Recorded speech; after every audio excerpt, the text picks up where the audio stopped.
আমাৰ গাঁৱলৈ ছোৱালী নিবলৈ দৰা নাহে।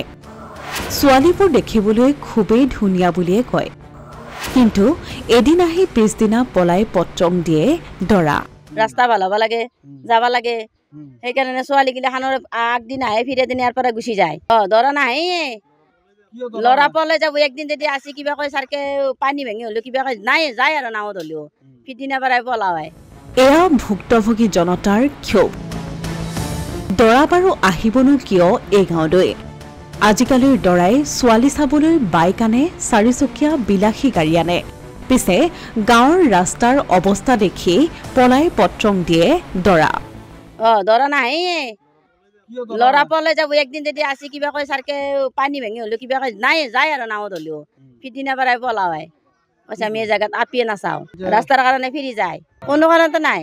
দৰাগিলা কয় ছোৱালীটো ভালে, চব ভাল দেখা পায়, ৰাস্তা নাই, আমি কেনেকৈ যাম। এই দৃশ্য হাজো বিধানসভা সমষ্টিৰ অন্তৰ্গত বুল্লুত চৰাবৰী গাঁৱৰ।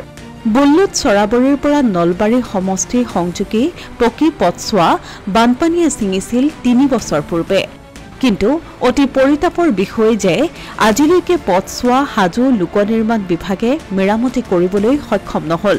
হাজোৰ অভিযন্তাসকলৰ অদক্ষতা আৰু হাজোৰ বিধায়িকা সুমন হৰিপ্ৰিয়াৰ অমনোযোগিতাৰ বাবেই পথটোৰ মাজেৰে বৈ গৈছে এতিয়া নদী।